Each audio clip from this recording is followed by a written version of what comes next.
Welcome back, everyone. Let's do a game analysis of the best game of the month, July 2025. This happened in Croatia, and I look everywhere. There were many freestyle chess 960 games. So this is going to be regular normal chess. Magnus Carlsen is playing with the black pieces versus Alireza Firouzja playing with white. Okay, the game is going to start with an Italian. Bishop to c4 here. Okay, knight to f6, d3, bishop to e7, castle, castle. This is normal theory, normal moves, right? We're gonna get normal development, knight to c3, d6, a4, a5, just grabbing more space on this side of the board. Then rook to e1, bishop to e6, and knight to d5. Okay, h6, preventing the bishop from coming in. Perfect, c3. Maybe preparing for d4 later. That can happen. Rook to e8. Queen to b3. Queen b3 is going to aim for this pawn. Okay, so rook to b8, protecting the pawn. Now h3, same idea as before. We have some kind of symmetry here where they don't want the bishop from coming in. Bishop to f8, just saving the pawn, saving the bishop, not the pawn. Then bishop to e3. Bishop to e3 is it's also kind of theory, but it's a surprising move after they're gonna put the bishop here on a7. Okay, bishop takes on d5, it takes on d5. We move the knight away, putting pressure on this pawn. Okay, now bishop goes to a7. So here we have to move the rook to e8. And this is not even the best move in the position. That was kind of the point, right? Just to take the pawn. However, the best move, according to the computer, is to go back. They just want to go back. But okay, it's not losing or anything. And here Magnus goes for this threat of queens. He goes, okay, you want to get into this endgame? Let's go for it.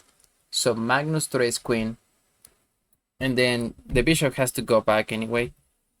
Alright, and Magnus is going to recover that pawn immediately, remember? So we're gonna take this pawn on d5, and we're gonna have a game of 2 knights versus 2 bishops, basically, in the middle game. So we're gonna target the pawn, not the pawn, the bishop. It looks like a pawn, but it's not a pawn. Bishop to d3, and then c5. Alright, c4.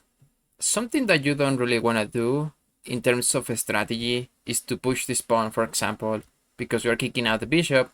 Yeah, now they have a great diagonal, and black and white will be better. So here you want to get rid of this pawn first. Let's just get rid of the pawn, and you can find other ways to kick out this bishop. Okay, c takes on d4 and e4. E4 has also an importance, has its own merit once they move the knight.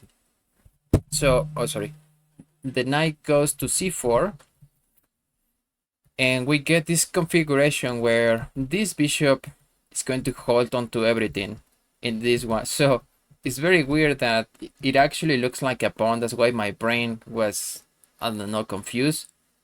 It's not really doing much. Okay, then to g6, g3, knight goes to d5, just with the objective of getting rid of this bishop. Rook a goes to c1, and if you were wondering, wait, that just looks like this pawn is hanging. Well, that cannot happen, because now we can get rid of this bishop. They take back. Now we have this tactic. Okay, that's why this e pawn is tactically defended. Okay, let's just go back to our line where we are gonna target the bishop. Perfect. They have to retreat. Knight takes on c3, the bishop that looked like a pawn that was holding on to everything. Rook takes on c3. Now d5. d5, just consolidating the knight and consolidating this outpost, semi-outpost. And then rook goes to e2. Oh, sorry. I wanted to show you something before that. Instead of taking back with the rook, they should have taken back with the pawn. This is slightly more solid.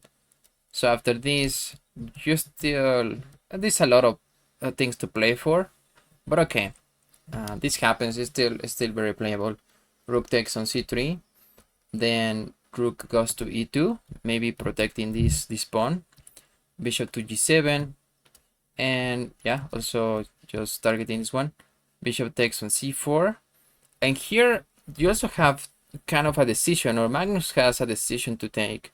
Do you take back with the rook? It looks very good. It's a slight inaccuracy, and that's what happened in the game. But before, I want to show you this line where, okay, they take back. If you take back with the c pawn, sorry, you take back the c pawn, then rook takes. So, but you can also take here, and you have ideas of maybe pushing f5, hitting the rook, and also targeting this a pawn. So that might be an idea. Okay, after rook takes back, then they take, and the best move in the position was the simplest one, was just to take, and this is more Firouzja's style, which is being more active in the game. It's still a disadvantage. He might have a disadvantage because this knight has to retreat just to get back in the game, and the bishop versus bishop and rook versus knight and bishop, knight and rook is gonna be a lot better, right? Okay, instead, probably he was afraid of losing this pawn, and also he was trying to defend this pawn. That's why rook d2 happens. Now rook to b3. Magnus is not gonna have any problem converting this position. Rook to d3. Okay, let's just trade rooks. Bishop takes on d4, and king goes to f1, f5, and at this position, instead of f5, sorry, king of f1, c3. c3 is almost like you have to play this. It leads to much simplification, but yeah, it was definitely the best move in the position. Instead of pushing f5, c3 had to be played. So after that, you can just trade rooks, and yeah, bishop versus knight is going to be better in this endgame. Alright, so we get this f5 move, rook takes on c4, Magnus targets these two pawns. It's very difficult to play for white at this point.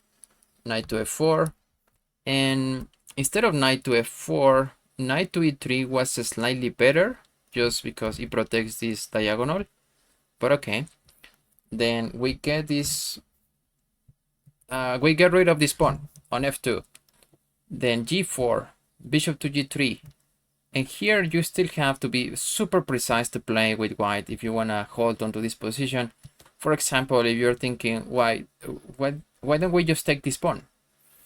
Yeah, that loses, because then you can just push e3, right? They can push e3, and let's say that you give a check with the rook. This one moves, and where do you put the rook? The knight, sorry. Yeah, the knight, the best move in the position will be to go here, for example, or I guess you can give another check, but yeah, it's just completely lost for white.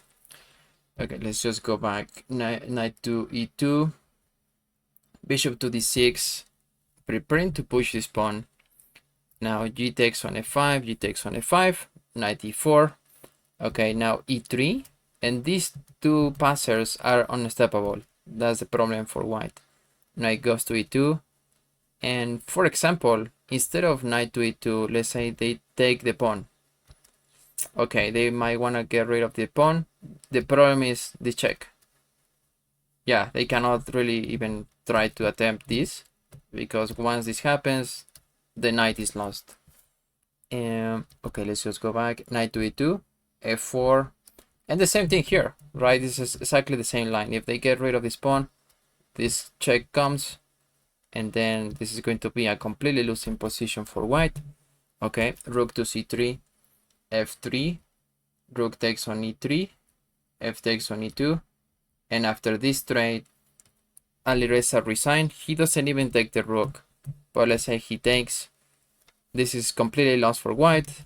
He's down one piece, and there is nothing to play at this point if you're playing white, especially against Magnus Carlsen. So yeah, I hope you like this analysis. It was really quick. It's also kind of a short game, But please comment, like, and subscribe, and I will see you in the next one. Take care.